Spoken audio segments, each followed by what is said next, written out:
single day. I'm gonna make hello दोस्तों, मेरा नाम है विशेष गोयल और आप देखें मेरा चैनल विकी वर्ल्ड। तो आपका बहुत बहुत स्वागत है। Welcome back to the channel.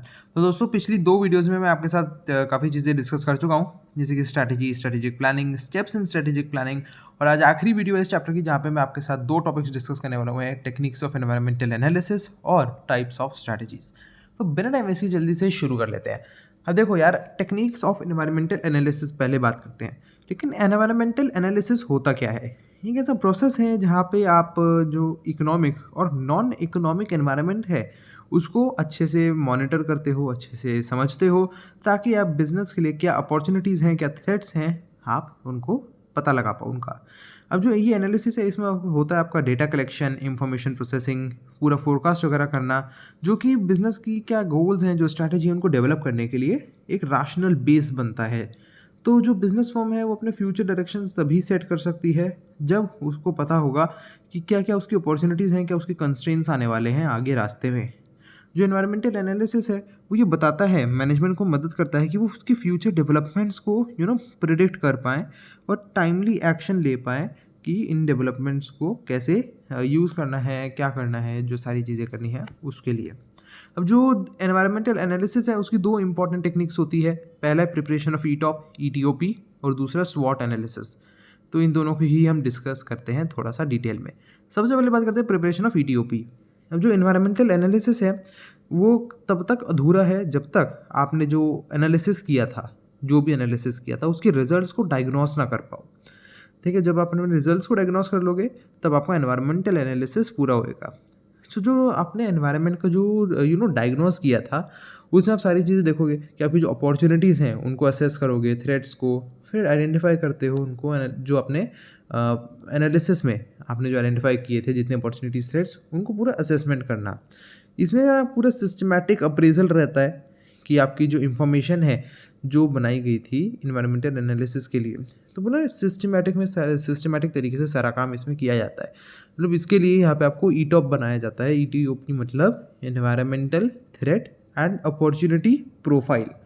ठीक है, ये काफ़ी यूज़फुल डिवाइस रहता है। ईटीओपी जो है ये काफ़ी मज़ेदार और मतलब बढ़िया तरीका है जिससे आप एनवायरमेंटल एनालिसिस के रिजल्ट्स को पूरा स्ट्रक्चर उनका बना सको कि उनको स्ट्रैटेजी फॉर्मुलेशन के साथ जो है लोग उसको इस्तेमाल कर सके। अब भारत हैवी इलेक्ट्रॉनिक्स लिमिटेड जो भेल है उसका यहाँ पे ईटॉप दे रखा है, जहाँ पे 4-5 चीज़ें दी है और बताया है उनके क्या अपॉर्चुनिटीज़ हैं, क्या थ्रेट हैं, उसको आप देख सकते हो, चाहो पढ़ लेना। आगे बढ़ते हैं, वो है स्वॉट एनालिसिस। ठीक है ना। स्वॉट क्या होता है? आप देखो, जब आपको एक इफ़ेक्टिव कॉरपोरेट स्ट्रैटेजिक प्लान बनाना है। अब कॉरपोरेट प्लान जो है मैंने आपको पिछले वीडियो में बताया था, पिछले चैप्टर में, या शायद इसी चैप्टर में पिछली वीडियो में, जो स्ट्रेटेजिक प्लान है उसके जो कॉरपोरेट लेवल पे होते हैं ना, उसको अगर आपको अच्छे से बनाना है तो आपको क्या स्टेप्स लेने चाहिए, क्या करना चाहिए, ये वो थोड़ा सा बताता है ताकि आप बढ़िया सा प्लान बना सको। ठीक है। तो जो स्वॉट है उसकी फुल फॉर्म क्या है? Strength, weakness, opportunities, threats. इन्हीं को थोड़ा सा डिस्कस करते हैं। स्ट्रेंथ क्या होती है? ये आपकी फर्म की सारी बढ़िया चीज़ें हैं, ऐसे एडवांटेजेस हैं या ऐसे एस्पेक्ट्स हैं जो आपके लिए काफ़ी फ़ायदेमंद हैं। क्या एग्जांपल्स हैं इसके? कि जैसे आपकी कस्टमर गुडविल अच्छी है, ब्रांड लॉयल्टी है, फाइनेंशियल रिसोर्सेज आपके पास काफ़ी हैं, डायनेमिक मैनेजर्स हैं, सेल्स फोर्स बहुत बढ़िया है। ये सारी आपकी स्ट्रेंथ्स हैं कि यार भैया ये हमारे में बढ़िया बढ़िया बातें हैं। दूसरा इसमें वीकनेस। जो वीकनेस है इसका ये होता है कि ऐसी कौन सी चीज़ें हैं जिनका आपकी फर्म पे बुरा असर पड़ रहा है, इनको आपको अच्छे से ऑनेस्टली थॉरली देखना होता है कि मतलब भाई, तो लोग तो ये कहते हैं ना, ये मानने को तैयार नहीं होते ना कि हमारे अंदर कोई कमी है। तो आपको ऑनेस्टली पूरा देखना है कि क्या क्या कमियां हैं और क्या उस सुधार की ज़रूरत है, वो सारा आपको अच्छे से देखना पड़ता है। इसके क्या क्या एग्जांपल्स होंगे कि आपकी मशीनरी पुरानी होती जा रही है, मैनेजमेंट जो है अच्छे से काम नहीं कर रही है, चाहे वो हायर लेवल पे हो या किसी भी लेवल पे हो, फिर रिसर्च और डेवलपमेंट एक्टिविटीज़ ढंग से नहीं हो रही हैं, और इन प्रॉब्लम्स को, इन वीकनेस को रिमूव करने के लिए रेमेडीज़ भी आपको बनानी है। थर्ड है इसमें यार अपॉर्चुनिटीज़। अब अपॉर्चुनिटीज़ जो है वो क्या है, आपको पूरी रिसर्च वगैरह आप करते हो तब आपके सामने निकल करके आती है। जो अपॉर्चुनिटीज़ होती हैं वो जनरली एक्सटर्नल से आती है, जो स्ट्रेंथ और वीकनेस जो होती है वो इनसाइड होती है ऑर्गेनाइजेशन के। तो जो अपॉर्चुनिटीज़ होती है आप उनको जैसे ही वो आए आप उनको पूरा रिकॉग्नाइज़ करो और पकड़ लो कि जैसे ही मान लो कि एक नई मार्केट या फिर नया कस्टमर का एरिया आता है, आपको पता चलता है कि इस नई प्रोडक्ट या सर्विस की नई मार्केट आ रही है, तो आप उसको वो प्रोडक्ट या सर्विस सप्लाई कर करके उस अपॉर्चुनिटी को पकड़ लो। ठीक है, हो सकता है कि ऐसे कोई अपॉर्चुनिटी आपको मिले कि जब कॉम्पिटिटर जो है वो अपनी कंपनी बेचना चाहता है या फिर उसको बेचनी पड़ रही है, तब उसको टेक ओवर कर लो। तो ऐसी अपॉर्चुनिटीज़ का फ़ायदा उठा सकते हो। दूसरा इसमें लास्ट है इसमें फोर्थ, थ्रेट्स। अपॉर्चुनिटीज़ की तरह थ्रेट्स भी बाहर से आते हैं। अब अगर ऑर्गेनाइजेशन में खासकर अगर आप मैनेजमेंट आपकी वीक हो या डिपार्टमेंट्स में कुछ कॉन्फ्लिक्ट्स चलें, पैसे की कमी हो जाए, तो इनका बहुत बुरा असर पड़ता है ऑर्गेनाइजेशन पे। थ्रेट्स के कुछ एग्जांपल्स है जैसे चेंज, बदलती हुई टेक्नोलॉजी, ठीक है, कंपटीशन वगैरह, इकोनॉमिक पॉलिटिकल अनसर्टेनिटी वगैरह वगैरह। इसमें काफ़ी इंटरनल थ्रेट्स भी हो सकते हैं जैसे मैनेजमेंट में अच्छे से काम नहीं करना, पैसों की कमी होना वगैरह वगैरह। अभी जो है अगर वो मैनेजमेंट ये सोचती है ना कि जो चीज़ें हैं जैसी हैं वो वैसी चलती रहेंगी, चेंज करने की ज़रूरत नहीं है, तो बहुत इनका बुरा असर पड़ता है और ऐसे ना थ्रेट्स उनको अंदर से ही देखने को मिलते हैं। ठीक है, और अगर आपके पास ज़्यादा पैसा नहीं है तो उससे आप फाइनेंशियल प्लानिंग अच्छी नहीं कर पाओगे, गुडविल नहीं होगी सप्लायर्स के साथ, ठीक है, फाइनेंस के मामले में। तो ये सब थ्रेट्स हैं। अब स्वॉट एनालिसिस का आप सामने बॉक्स देख सकते हो, उसमें वही सारे एग्जांपल्स हैं, मोर और less they are same which I have already discussed and something more also, 1 or 2 points, so if you want you can read them. Let's move on to the next. नहीं, next topic पे अभी नहीं, थोड़ी सी बातें बची है स्वॉट के बारे में। जो स्वॉट है वो ना क्या है कि मैनेजमेंट को आपको अच्छे से देखना है, क्लोजली, एनालिटिकली, और उसके जितने ऑपरेशंस हैं उनके हर एस्पेक्ट को आपको देखना है ताकि ऑब्जेक्टिव्स जो हैं आप उनको अच्छे से अटेन कर सको, आपको क्लियर पिक्चर मिले, स्ट्रैटेजीज़ वगैरह क्या करनी है, उनको अचीव कैसे करना है। हर स्ट्रैटेजी में आपको ये भी एग्जामिन करना है कि ऐसे क्या क्या कॉन्स्टेंट्स आने वाले हैं जिसके अंदर ऑर्गेनाइजेशन को काम करना है। तो सारी चीज़ें आपको रिकॉग्नाइज करनी होती हैं। कंस्ट्रेंट्स जो है इंटरनल एक्सटर्नल दोनों हो सकते हैं, लोग ढंग से नहीं मिल रहे हैं, क्वालिटी नहीं है कंट्रोल की अच्छी, इंडस्ट्रियल रिलेशन अच्छे नहीं है, ये हो गए आपके इंटरनल हो गए। एक्सटर्नल की अगर मैं बात करूँ तो प्राइस लेवल बढ़ रहा है, गवर्नमेंट लेजिस्लेशन, इकोनॉमिक पॉलिसीज़ वगैरह वगैरह। ठीक है, सो ये हो गया हमारा पहला topic. Now let's move on to the next topic that is strategic alternatives और टाइप्स ऑफ स्ट्रैटेजीज़। अब देखो, जब आपको एंटरप्राइज में जो आपके ऑल्टरनेटिव स्ट्रैटेजीज़ हैं आपको उनको अच्छे से देखना है, आइडेंटिफाई करना है। अब कुछ मेजर ऑप्शंस जो होते हैं स्ट्रैटेजी फॉर्मुलेशन के लिए, उनको आप 4 ब्रॉड कैटेगरीज में कह सकते हो: stability strategy, growth strategy, retrenchment strategy और combination strategy. Now let's discuss all of them. सबसे पहले बात करते हैं स्टेबिलिटी स्ट्रैटेजी की। जो स्ट्रैटेजी सबसे ज़्यादा यूज़ करी जाती है किसी भी बिजनेस के द्वारा वो है यही स्टेबिलिटी स्ट्रैटेजी। इस स्ट्रैटेजी के अंदर जो बिजनेस है वो अपने प्रेजेंट रिसोर्सेज को यूज़ करने पे ध्यान देता है कि भैया जो कॉम्पिटिटिव स्ट्रेंथ वो अपनी पूरी डेवलप कर पाए और प्रोडक्ट मार्केट कन्फिग्रेशन के अंदर रिस्ट्रिक्टेड रहे, कि जो उसका प्रोडक्ट है, जो उसकी मार्केट है, वो उसी में रहेगा। ठीक है, तो दूसरे शब्दों में अगर आपको समझाने की कोशिश करूँ तो कंपनी है ना वो सेम या सिमिलर बिजनेस में रहेगी जो अभी उसका चल रहा है, और अभी जो उसका ऑब्जेक्टिव है या तो वो सेम रहेंगे या ऐसे सिमिलर ही रहेंगे।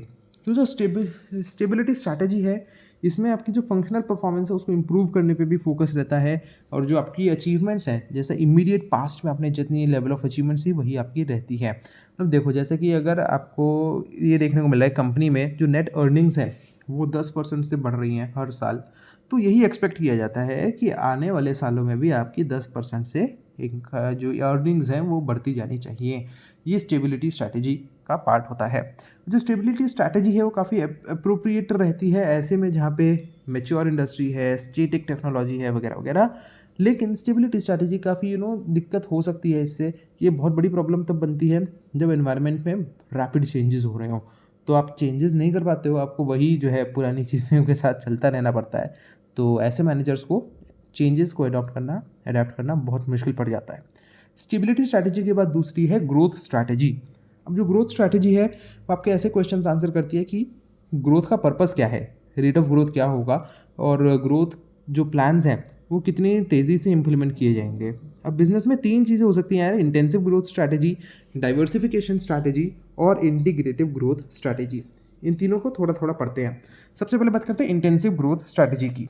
अब ये जो है ना इसको आप कह सकते हो एग्रीगेशन या एक्सपेंशन की स्ट्रैटेजी, जिसमें जो ग्रोथ है वो कैसी थी होती है जब आप अपने स्केल ऑफ ऑपरेशन को एक्सपैंड करते हो। इस स्ट्रैटेजी में एक फर्म की जो प्रोडक्ट रेंज है, प्रोडक्ट मार्केट है, आप उसको एक्सपैंड करते हो। दूसरी डाइवर्सिफिकेशन स्ट्रैटेजी। इस ग्रोथ स्ट्रैटेजी में जो कंपनी है वो कैसे अपनी सेल्स वगैरह इंक्रीज करती है, नए प्रोडक्ट्स या नई मार्केट्स के डेवलप करके। जो डाइवर्सिफिकेशन है वो किसी एक प्रोडक्ट में वैरायटी ऐड नहीं करता है, बल्कि एक नया ही प्रोडक्ट लेके आता है जो बिल्कुल ही अलग होता है। जो प्रोडक्ट है वो कॉम्प्लीमेंट्री भी हो सकते हैं, कि जैसे प्रोडक्ट मिक्स हो गया कि भैया इस प्रोडक्ट को इस प्रोडक्ट के साथ यूज़ करो तो आपका काम बन जाएगा।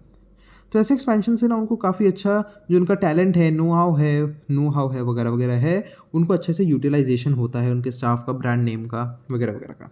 जैसे कि एक जो मैन्युफैक्चरर है वो जो टीवी बनाता है, वही सोचे कि साथ में अब मैं रेफ्रिजरेटर भी बनाऊँ, मैं ये भी बनाऊँ वो भी बनाऊँ। तो उसने टीवी का नया मॉडल नहीं निकाला, नया मॉडल निकालता टीवी का तो इंटेंसिव ग्रोथ होती कि 50 इंच का टीवी, 100 इंच का टीवी, 200 इंच का टीवी, फोल्डेबल टीवी वगैरह वगैरह। लेकिन वो कह रहा है कि भैया मैं टीवी के साथ साथ भैया क्या बनाऊंगा, वॉशिंग मशीन बनाऊंगा, एसी बनाऊंगा। तो ये आपका आ जाता है डाइवर्सिफिकेशन स्ट्रैटेजी में। अब इसमें क्या है, तो ये इस होती है आपकी कंसेंट्रिक डाइवर्सिफिकेशन। जब वो सिमिलर टाइप के बिजनेस में जा रहा है, वो इलेक्ट्रॉनिक बना रहा था तो उसने जो नया प्रोडक्ट लॉन्च किया वो भी इलेक्ट्रॉनिक फील्ड का है, तो कंसेंट्रिक है। लेकिन उसका ऐसा भी हो सकता है कि वो एक नया प्रोडक्ट जो है बनाए, डाइवर्सिफाई करे ऐसे प्रोडक्ट में जिसका एग्जिस्टिंग प्रोडक्ट से कोई लेना देना ना हो। जैसे जो सीमेंट वाला है, कोई मान लो सीमेंट की कंपनी है, वो सोचती है कि मैं चीनी बनाऊँ, मोबाइल फ़ोन बनाऊँ, कुछ और बनाऊँ, तो वो आपका कॉन्ग्लोमेरेट डाइवर्सिफिकेशन कहलाएगा। क्यों? क्योंकि वो जो नई चीज़ बना रहा है, मान लो चीनी बना रहा है, तो उसका सीमेंट से कोई लेना देना नहीं है, मोबाइल फ़ोन का सीमेंट से कोई लेना देना नहीं है, तो वो हो गया कॉन्ग्लोमेरेट डाइवर्सिफिकेशन। ठीक है, तो डाइवर्सिफिकेशन स्ट्रैटेजी में आपके ये 2 पॉइंट्स आ गए। अब तीसरा इसमें है डिटरेंचमेंट।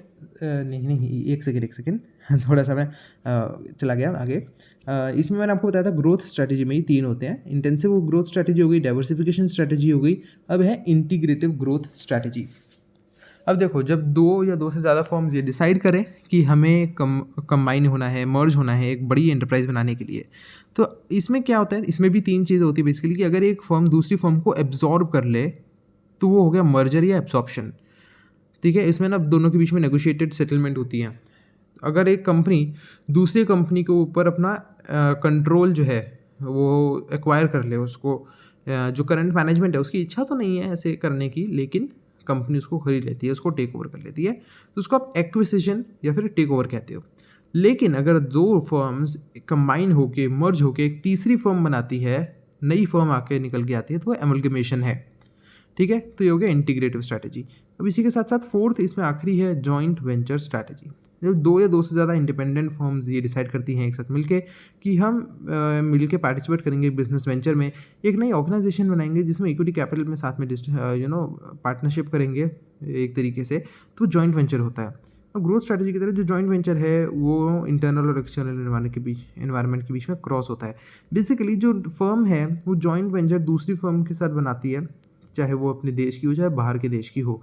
ये यार अगर मैं आपको एग्जांपल देके समझाने की कोशिश करूं तो जैसे बिरला यामाहा लिमिटेड जो है वो एक जॉइंट वेंचर है इंडिया के टुंगभद्र इंडस्ट्रीज़ और जापान के यामाहा मोटर कंपनी के साथ। जो आइकर मोटर्स है वही जॉइंट वेंचर है आइकर गुडर्थ लिमिटेड, इंडिया की जो कंपनी है, साथ में जापान की मित्सुबिशी मोटर्स कॉरपोरेशन। अब ये जो गाड़ियों वगैरह की कंपनी, क्या इसमें भी ऐसे कोई जॉइंट वेंचर है? हाँ, वैसे तो है या नहीं है, ये आप मुझे नीचे कमेंट में ज़रूर बताना उसका नाम। अब जो जॉइंट वेंचर की स्ट्रैटेजी है, इसमें क्या है कि advance technology, huge capital, increase sales वगैरह के बेनिफिट्स उठाए जाते हैं। इसमें काफ़ी जो हाई रिस्क होता है वो दोनों शेयर कर लेते हैं। तो बेसिकली इंटीग्रेटिव का जो हमने तीसरा पढ़ा था एमलगमेशन, वो क्या है कि जब 2 फर्म्स आती हैं वो ख़त्म हो जाती हैं, तीसरी बन जाती है। लेकिन यहाँ पे क्या है कि 2 आ रही हैं और एक मिलकर ना एक जॉइंट वेंचर बना लेंगे, भैया मिलकर इस हम फर्म में काम करेंगे इस प्रोडक्ट के लिए। ठीक है, तो ये आपकी ग्रोथ स्ट्रैटेजी हो गई। अब तीसरी है इसमें रिट्रेंचमेंट स्ट्रैटेजी। ठीक है, अब ये क्या है, इस स्ट्रैटेजी में जो कंपनी है वो हो सकता है रिट्रीट करे या रिट्रेंच करे अपनी प्रेजेंट पोजीशन से, ताकि वो सर्वाइव कर सके, अपनी परफॉर्मेंस को इंप्रूव कर सके। इस स्ट्रैटेजी को तब अडॉप्ट किया जाता है जब कंपनी को बहुत ज़्यादा लॉसेज हो रहे हो, रिसेशन का पीरियड चल रहा हो। डिफेंसिव स्ट्रैटेजी होती है ये कि जब आपको मिसमैनेजमेंट हो जाए, मार्केट कंडीशन चेंज हो जाए, कॉम्पिटिटर कोई अजीब सी चाल चलने, अनएक्सपेक्टेड, अनएंटिसिपेटेड, तो उससे प्रॉब्लम्स का जो रिएक्शन होता है ये वो होती है। ठीक है ना। अब जो अटेम्प्ट्स बनाए जाते हैं कि भैया इनको इम्प्रूव किया जाए, फंक्शनल परफॉर्मेंस को, ऑपरेशंस कट डाउन कर दिए जाए नेगेटिव कैश फ्लो वाले के, तो इसमें ना बेसिकली यार 3 सब कैटेगरीज होती हैं। एक है टर्न अराउंड स्ट्रैटेजी, एक है डाइवेस्टमेंट स्ट्रैटेजी, एक है लिक्विडेशन स्ट्रैटेजी। जो टर्न अराउंड स्ट्रैटेजी है वो कहती है, ये ना इसको कट बैक स्ट्रैटेजी भी कहते हैं, है ना। अब जो प्रेजेंट बिजनेस को आपको संभाल के रखना है, लेकिन खर्चा कम करना है, कॉस्ट्स को कट करना है। ये रिसेशनरी कंडीशंस जब आती है इंडस्ट्री में या फिर पूरी इकोनॉमी में, तो उसमें होती है।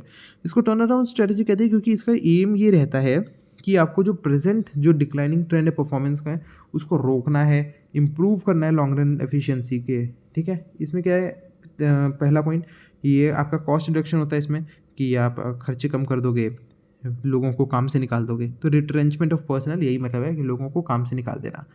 दूसरा कि आप अपने रेवेन्यू को इंक्रीज़ करोगे, अपनी सेल्स प्रमोशन करोगे। ज़्यादा एक्सपेंडिचर नहीं इंक्रीज़ करना है, लेकिन सेल्स बढ़ानी है, पैसा अच्छे से कलेक्ट करना है सबसे, इन्वेंट्री कंट्रोल करनी है वगैरह वगैरह। और तीसरा है एसेट्स को रिड्यूस करना, आप अपने एसेट्स बेच के निकल जाओगे।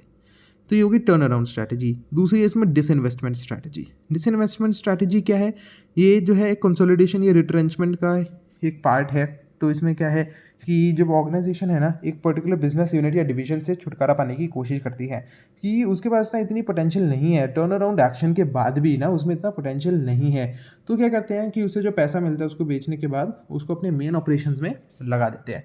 तीसरा और आखिरी इसमें लिक्विडेशन स्ट्रैटेजी। ये आखिरी तरीका होता है कि अब यूनिट जो है उसको कुछ हो ही नहीं सकता है, कुछ नहीं हो सकता, इंप्रूव नहीं हो सकती वो, उसे उठाओ बेच दो। ठीक है, आपकी बैंकरप्सी से बच जाओगे भाई। तो ये वो है। लास्ट हमारी टाइप की स्ट्रैटेजी थी। अब देखो 3 ये जो होती है हमारी रिट्रेंचमेंट स्ट्रैटेजी के अंदर थी। अब लास्ट है कॉम्बिनेशन स्ट्रैटेजी। अब जब मल्टी प्रोडक्ट कंपनी, अगर ऐसी कोई कंपनी है जो अलग अलग टाइप के बिजनेस में है, वो ऐसी स्टेबिलिटी, जो उसकी स्टेबिलिटी, एक्सपेंशन, रिटेंचमेंट वगैरह वगैरह है, उनको अडॉप्ट करती है। या तो है कि अलग जो उसके अलग अलग टाइप के बिजनेस हैं उन सब में एक साथ ये स्ट्रैटेजी चलाए, या फिर एक ही बिजनेस में अलग अलग टाइम पे ये स्ट्रैटेजीज चलाए। मतलब कॉम्बिनेशन, जाहिर सी अभी जो हमने 3 करी ना स्ट्रैटेजी, उनका कॉम्बिनेशन आपको चलाना है, चाहे वो आपकी अलग अलग बिजनेस यूनिट में हो या एक ही बिजनेस में हो। अब जो आपके बिजनेस यूनिट SBU, उसकी रिक्वायरमेंट को मिलाने के लिए ये अब ऐसी करी जाती है। जबकि आपको ऐसा रहता है कि किसी एक स्ट्रैटेजी को बनाने से आपका काम नहीं बन रहा है, तो आप कॉम्बिनेशन अपनाते हो स्ट्रैटेजीज़ का। इसको काफ़ी ज़रूरी हो जाती है जब आपके फर्म के प्रोडक्ट्स जो हैं अलग अलग लाइफ साइकिल में होते हैं, अलग अलग स्टेजेस पे होते हैं। मतलब बेसिकली ये देखो, इसमें इन्वायरमेंटल फैक्टर्स जो है ना, इसको स्ट्रैटेजी को तो कभी कभार रोक भी सकते हैं। अब जैसे इकोनॉमिक प्रॉस्पेरिटी है अगर, तो एक्सपेंशन जो है वो काफ़ी बढ़िया तरीका रहेगा। रिसेशन के टाइम पे जो इंडस्ट्रीज़ हो सकता है कुछ अच्छा काम कर रही हो, कुछ सफ़र कर रही हो, तो ऐसे टाइम पे जो मल्टी प्रोडक्ट कंपनी है उसको स्टेबिलिटी स्ट्रैटेजी काम यूज़ में लेनी चाहिए, या फिर इवन ये रिकमेंड किया जाता है कि उसको रिट्रेंचमेंट स्ट्रैटेजी इस्तेमाल करनी चाहिए। ठीक है ना। तो बेसिकली जो हमने टाइप्स ऑफ स्ट्रैटेजीज पढ़ा, उसमें पहली थी स्टेबिलिटी, दूसरी थी ग्रोथ। ग्रोथ के अंदर आती है intensive growth, diversification strategy, integrative और जॉइंट वेंचर। फिर तीसरी थी रिट्रेंचमेंट, उसके अंदर आती है टर्न अराउंड, डिवेस्टमेंट और लिक्विडेशन। और फोर्थ है कॉम्बिनेशन स्ट्रैटेजी। तो इसी के साथ हमारा चैप्टर 10 भी खत्म हो गया। अगर आपको नीचे लाइक डिसलाइक वगैरह के बटन के साथ में थैंक्स का बटन दिख रहा है, तो मैं आपको कहना चाहूँगा कि वहाँ से मुझे सपोर्ट कर सकते हो। नहीं दिख रहा है कोई बात नहीं, बहुत ही जल्दी दिखने लगेगा। उम्मीद है आपको वीडियो पसंद आई होगी। अगर वीडियो पसंद आई है इसे लाइक जरूर कर देना, दोस्तों के साथ शेयर कर दो, फायदा सबको होना चाहिए। चैनल सब्सक्राइब करके बेल आइकन को जरूर दबा देना। मैं मिलता हूं अपनी अगली वीडियो में, तब तक ले tata bye bye and thank you.